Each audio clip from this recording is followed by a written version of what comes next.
where is the county in its drug fighting efforts, and how has it changed over the last, how's it getting, I'm assuming you think it's getting worse, so how is that coming about, and what can be done to stem that? Well, see, I'm a little different on that note. The county, I don't believe, is experiencing a drug problem that is any worse than it's necessarily ever been. We've heard terms being thrown around the last number of months about the drug problem in this area is an epidemic. Mm-hmm. I don't buy that. I see it. I've worked the local drugs in this county for the last 13 years. It's not an emerging drug problem. It is drug trends. And marijuana and cocaine have flip-flopped the leader of the drug trend for the last 40 to 50 years. In the late 90s, here in Columbia County, we were experiencing the emergence of a new trend. It was methamphetamine and meth labs. And then in 2000, early 2000s, 2001, 2002, the trend started to change again.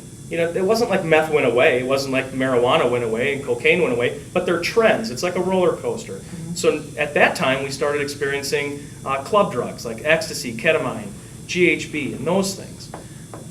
And that was the trend, and that was the big push. And then in the mid, I don't know, I'd say 2003, 4, somewhere in that ballpark, until even currently now, it's been prescription medication. The most recent trend that I see working here in Columbia County and working drugs is heroin.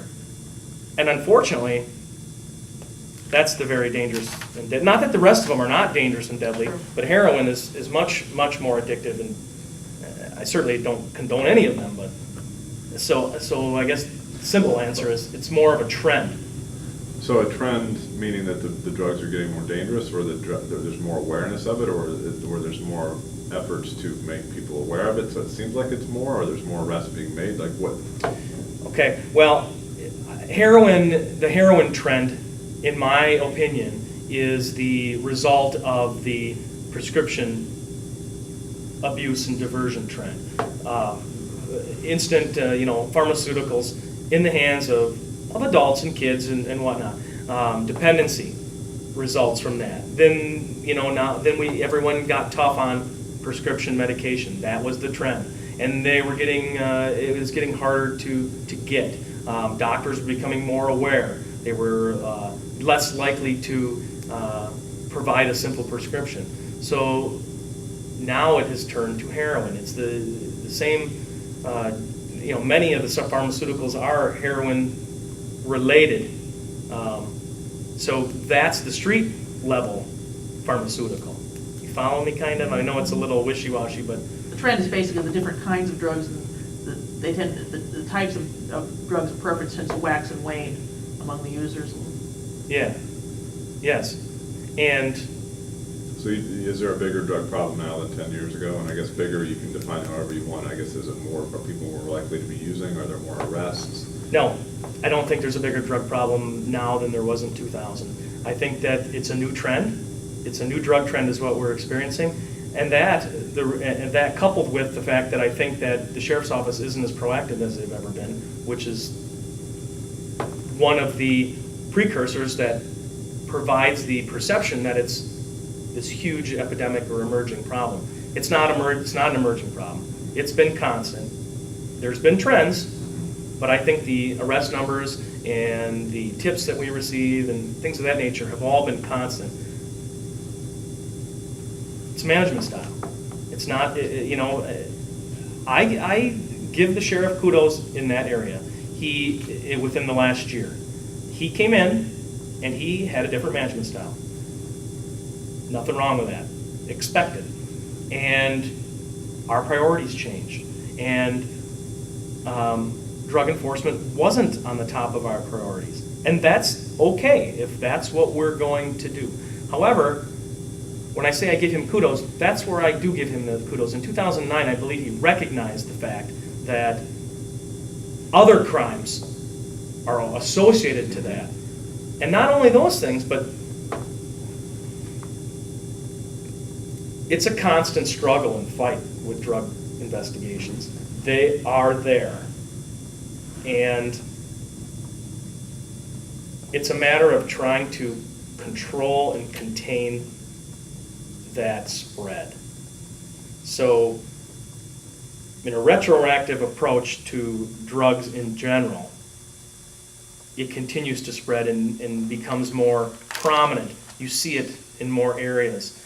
It's more easily recognized on the street. Proactively and going after it and being aggressive with those investigations, you're not eliminating drugs. Mm-hmm. You're not. However, you're containing it and controlling it, and then again, it doesn't appear to be such a huge emergence of a problem. So that's why I guess that's what I base a lot of the earlier statements I made, that I don't believe it's something new or emerging. It's been constant. The trend has changed. In addition to what's been done now to try to contain the drug problem, what other things would you like to see done by the sheriff's office?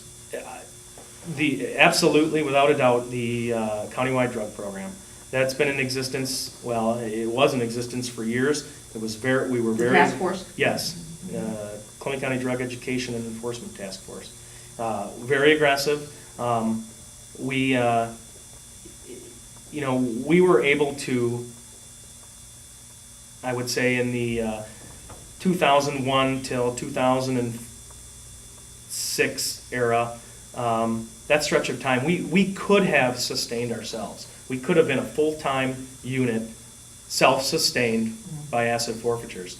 And, there's a couple of, geographically, we're sitting in a great place, the interstate. It depends on how you look at it, great place. I mean, you follow me. Sure. We're a major pipeline between the Twin Cities and Chicago and anywhere else west and northern Wisconsin. Not that, so it's not like, drug dealers and drug mules or whatever get off at Petro and unload their shipments and, to all the locals, but they're passing right through here. We certainly could be more aggressive at trying to, pinpoint them, investigate them, and take their things. I mean, that's money going right through our county that we certainly have access to. Why did the task force stop? Who ran it? Whose decision was it to not have it? It was overseen by the sheriff's office, whereas it was run by the task force manager, which was a member of the sheriff's office. I was a co-leader of that for a number of years, and it was participating were municipal law enforcement, the district attorney's office, probation and parole, and we had monthly meetings and information sharing, and we did great things. And I think that it became difficult for some agencies who expected, and they, I guess, not to bounce around, but in that era of that mid to late 2000s, there was that projection that, budgets were going to get tight and things like that. So people were starting to strap down and plan. Good. And we were still taking in asset forfeiture proceedings. We were getting money from the state, from the Fed for things we were seizing through the courts. And not all of that money would go like to Point F, for example. It wouldn't go. You wouldn't take in $150,000 for seizing a home on County Highway B, and then that $147,000 would go to the Point Police Department. And I think that there were expectations that should have been that way. And we meaning the sheriff's office, I believe, was very good at, what is it that you need? Do you need money for whatever that might be? And I just think that there was a breakdown of that, and then with the change in management, the change of priorities, it just kind of... The difficulty of divvying up the seizure assets, Well, that was stressful. I mean, that would be stressful, and there were, I guess, for lack of better terms, hurt feelings by that. Now, that didn't cause it, didn't completely cause it, but that made it difficult for some folks to feel that they had ownership, okay? And, it was more than just that. Like the other,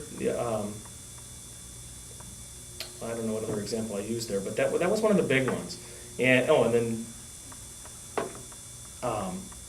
our priorities changed, management style changed, and then also staffing. We had staffing issues as well, and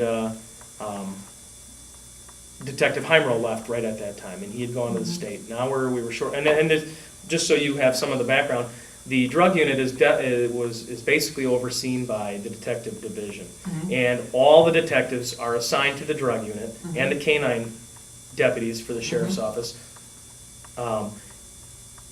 Though out of 5 detectives, 3 might not work solely drug cases, they're still part of that unit, and they will do that when needed. But like with Heimro leaving and then promoting someone new, the people weren't ready to step into those roles, and their priorities And you think changed. those issues could be resolved? Do you have a sense from the other municipal departments that these issues could be resolved easily? Or? I have that sense. I don't have that confirmation. I think that again, I'm using the 2 words, I think. It's my opinion that agencies have felt enough of the crunch. We all have. And in order to get things accomplished more efficiently, the whole more with less, we've all got to work together. And it's not about our egos, what department is who is where and all that kind of stuff. You've got to work together. The big picture is Columbia County. So What, if we can be brief here, because I'm sure we all need to get going, but what are people talking to you about when you're out campaigning? What are the issues? drugs, jail, budget, leadership. Those have been the primary things I keep hearing. And staffing, I'm sorry. what's an area where Sheriff Richards has excelled?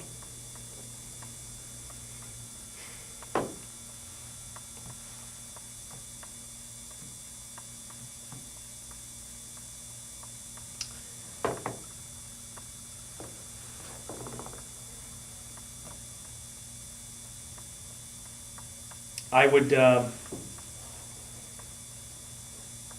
think the biggest, most noticeable thing that he has been able to accomplish was the turnaround of the drug aspect in 2009. I hate to contradict, but I also believe that he created the problem. I mean, and I don't mean that so much I don't mean it to sound so much in a negative way, but it was a change of philosophies. It was a change of management style. He believed what he was doing was the right thing to do.